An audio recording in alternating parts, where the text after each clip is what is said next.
Good morning all of you बच्चों।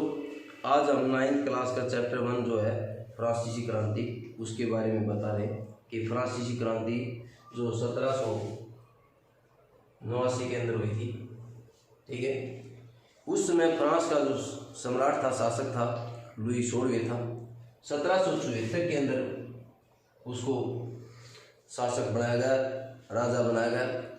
वह एक निरंकुश शासक था और जनता की जो सारी बातें थी वो नहीं मानता था, उसके ऊपर किसी प्रकार की पाबंदियां नहीं थी। उस समय जो समाज था वो मुख्यतः 3 वर्गों के अंदर बटा हुआ था: कुलीन वर्ग, पादरी वर्ग और जनसाधारण वर्ग। और जो 2 शासक थे ये संख्या में केवल 10% थी। 90% जनसंख्या थी वो साधारण जनसंख्या थी। जो लोग राजा को कर दे सकते थे वो पादरी और कुलीन वर्ग थी, उनके ऊपर कर न लगाए गए, जबकि साधारण जनता थी जो 90% उसके ऊपर जो कर थे वो लगा दिए गए, ठीक है। तो बच्चों ये आपको सुनना है कि कब क्रांति हुई, कब शासक बना, कितने वर्ग थे और कितने % साधारण जनसंख्या थी। तो जनता का एक जो बहुत बड़ा भाग होता है, जब शासक के कार्यों से संतुष्ट नहीं होता है तो समाज में क्रांति आना स्वाभाविक होता है। उस समय साधारण जनता के ऊपर जो कृषि कर था वो 1/10 हिस्सा लगा दिया गया था, ठीक है। और दूसरे जो कर थे, धार्मिक कर थे और थे, वो लगा दिए गए थे। जब ये 2 कुलीन वर्ग और पादरी जो वर्ग थे जो कर दे सकते थे, इनको करों से मुक्त कर दिया गया था। उच्च जो पद थे वो नीलाम कर दी जाते थे, इन लोगों को दे दी जाती थी, कुलीन और पादरी वर्ग के लोगों को, ठीक है। तो ये कह रहा है उस समय जो टाइल और टाइल 2 कर लिए जाते थे। टाइल जो था वो धार्मिक कर था, ठीक है, और जो टाइल था वो कृषि कर था। उसके बाद जो तीसरा वर्ग मैंने बता दिया था कि आपको कि जनसाधारण का वर्ग था। अब है बास्तीन की जो लड़ाई थी वो 14 जुलाई 1789 को हुई, ठीक है।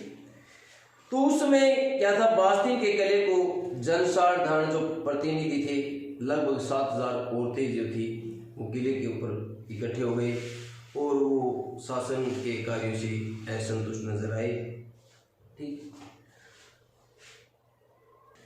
कि 1 जुलाई 1789 को फ्रांस पेरिस की जो जनता थी वो 7000 जो आदमी औरतें थी उसने बास्तीन के किले को घेर लिया और लगभग 7000 जो स्त्री पुरुष जो जेल के अंदर थे उनको रिहा कर दिया गया। उसमें टेनिस कोर्ट की जो घटना थी वो भी घटित हुई जून 1789 को। उसके अंदर किले को तो जो था वो जनता थी वो निकाल दी गई। उसके बाद आतंक का राज्य 1793 और जो 94 का जो सन था इसको आतंक का राज या आतंक के युग के नाम से जाना जाता है, ठीक है। ये उसके बाद ये करेगा कि 21 जनवरी 1793 को लुई 16 को फांसी की सजा दे दी गई। उसके बाद वहां का जो फ्रांस का सम्राट था रोबेस्पियर उसको शासक बनाया गया, ठीक है। और जुलाई 1794 को जनता ने रोबेस्पियर भी जनता के अनुरूप शासक कार्य को न कर सका या जनता जो थी राजा के कार्यों से संतुष्ट नहीं हुई तो उसको भी जुलाई 1794 के अंदर फांसी दे दी गई। उसके बाद 1791 के अंदर फ्रांस के अंदर एक नए संविधान की घोषणा की गई जिसे नागरिक अधिकारों की घोषणा के नाम से भी जाना जाता है। इसके अंदर क्या था कि समाज के अमीर गरीब ऊंच नीच या अमीर गरीब ऊंच नीच सभी प्रकार के नागरिकों को अधिकार दिए गए थे। वो अधिकार कौन कौन से थे? स्वतंत्रता, समानता का अधिकार जो था और दासता से मुक्ति का अधिकार दे दिया गया था। उसके बाद फ्रांसीसी क्रांति के जो प्रतीक थे वो क्या क्या थे? जैसे टूटी हुई जंजीरें जो थी वो मुक्ति का प्रतीक थी, इसी प्रकार से राजदंड जो था वो शाही सत्ता का प्रतीक माना जाता था। लाल जो रंग की टोपी थी वो फ्रांसीसी रंग का राष्ट्रीय रंग था, फ्रांस का राष्ट्रीय रंग था। इसी प्रकार से फ्रांस का जो झंडा था वो लाल, नीला और सफेद रंग का राष्ट्रीय ध्वज का रूप दे दिया गया। इसी उसके बाद जो था 1794 के अंदर 1794 के अंदर एक डायरेक्टरी की स्थापना की गई। डायरेक्टरी में एक संस्था का गठन कर दिया गया और वही जो थे शासन या संविधान का गठन जो किया गया था उसी को नाम एक दे दिया गया था डायरेक्टरी संस्था। उसके बाद नेपोलियन बोनापार्ट का उदय होता है। नेपोलियन बोनापार्ट, ठीक है। नेपोलियन बोनापार्ट जो था वो 1804 में उसे एक नागरिक संहिता के नाम से भी जाना जाता है, जो यूरोप के अंदर क्रांतिकारी जितने भी परिवर्तन हुए उसके रूप में उसको देखा जाता है। कि इसी प्रकार से 1815 की वाटरलू की जो लड़ाई थी उसमें पराजित होने के बाद सत्ता का जो पतन था वो पतन हो गया। अब फ्रांसीसी क्रांति के लिए उत्तरदायी कारण कौन कौन से हैं वो आपको बता रहे हैं। तो फ्रांसीसी क्रांति समाज का एक बहुत बड़ा जो वर्ग था वो असंतुष्ट होने के कारण हुई। शासन कार्यों का राजा को कोई ज्ञान नहीं था, कोई उसका नियंत्रण नहीं था, निरंकुश शासक था, तो बहुत से उसके कारण हैं। तो फ्रांसीसी क्रांति का मुख्य जो कारण था वो राजनीतिक कारण था कि राजा को शासन कार्यों का कोई भी ज्ञान नहीं था, ठीक है। उसके बाद जो कुलीन वर्ग और पादरी वर्ग थे उसको विशेषाधिकार दे दी गई थी। उसके बाद जो है तीसरे वर्ग की जो साधारण जनता थी 90%, यानी जो किसान, कारीगर, मजदूर, जो अन्य वर्ग के लोग थे वो उनको किसी प्रकार का कोई विशेषाधिकार प्राप्त नहीं था, जो राजा के कार्यों से असंतुष्ट थे। ये आपको राजनीतिक कारण थे। उसके बाद आर्थिक कारण।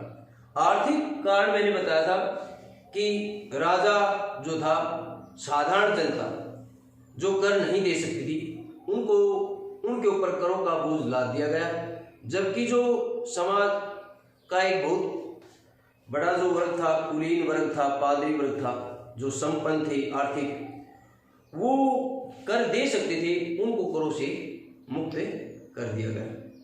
उसके बाद जो कृषि की उपज का एक बड़ा 10% जो था वो उस साधारण जनता के ऊपर ला दिया गया और सरकार जो थी वो साधारण जनता के ऊपर इतना कर ला चुकी थी कि उससे उभर नहीं पा रही थी। उसके बाद कि राजमहल के द्वारा फिजूल खर्ची जो थी वो बहुत ज़्यादा की जा रही थी, ये भी आर्थिक कारण के अंदर शामिल है। और गरीब जनता के ऊपर जो कर थे वो अधिक बढ़ा दिए गए थे। उस समय जो फ्रांस के ऊपर जो कर्ज था वो 10 अरब लिवरे यानी रुपयों का बोझ जो था बढ़ गया था। तो स्वाभाविक है कि इतना आर्थिक कर बढ़ जाने के कारण जनता क्रांति के अलावा कोई भी उपचार इलाज नहीं बचा था। उसके बाद मैं बता रहा था आपको कि उस समय जो फ्रांस था गरीब जनता के ऊपर कर लगा दिए गए थे, मतलब पाव रोटी का जो पाने के लिए, पाव रोटी को पाने के लिए की कीमतें जो थी वो आसमान को छू रही थी। अब आगे आता है कि सामाजिक कारण, कि जो सामाजिक कारण थे, राजनीतिक कारण थे, आर्थिक कारण थे और एक चौथा कारण था दार्शनिक का योगदान। उस समय फ्रांस के अंदर कि रूसो, जान लाक और जो थे मार्टेस्टू, इनका बहुत योगदान था। इन्होंने राजा के जो देवी अधिकार थे उनके ऊपर प्रहार किया और उनका खुलकर खंडन किया।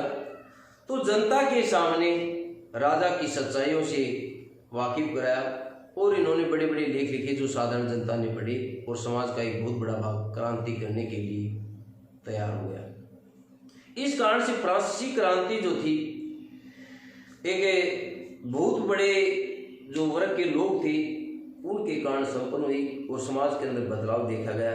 इस प्रकार जो 1789 के अंदर फ्रांसीसी क्रांति हुई और समाज जो था क्रांति मुक्त हो गया। इस क्रांति का प्रभाव यूरोप के अन्य देशों पर भी पड़ा।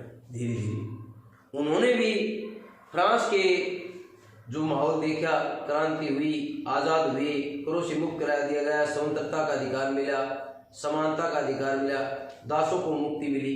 वो इसी क्रांति के कारण अन्य देशों में फिर क्रांतियाँ हुई। आगे चलकर ये जो क्रांति थी वो रूस के अंदर भी देखी वही क्रांति।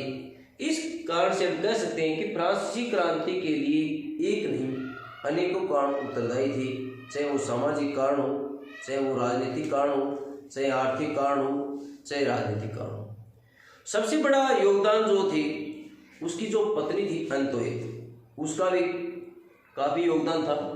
वो राजा के कार्यों में हस्तक्षेप करती थी और शासन की लगभग बागडोर वहीं संभालती थी। राजा जो था लुई 16वें भोग विलासिता का जीवन व्यतीत करता था, यानी कि ऐशो आराम की जिंदगी व्यतीत किया करता था। तो शासन कार्यों में इसके अंदर कोई रुचि नहीं थी और साधारण जनता के ऊपर कर ला दिए गए थे। इस प्रकार समाज के अंदर क्रांति आना स्वाभाविक था और इस क्रांति के कारण ही फ्रांस के अंदर बदलाव हुआ और लोकतंत्र की स्थापना हुई। तो बच्चों, आपको ये फ्रांसीसी क्रांति की जो मुख्य बातें थी वो आपको बता दी गई हैं और आगे जो आपके जो क्वेश्चन आंसर हैं वो आप बुक से देख करके कर सकते हैं।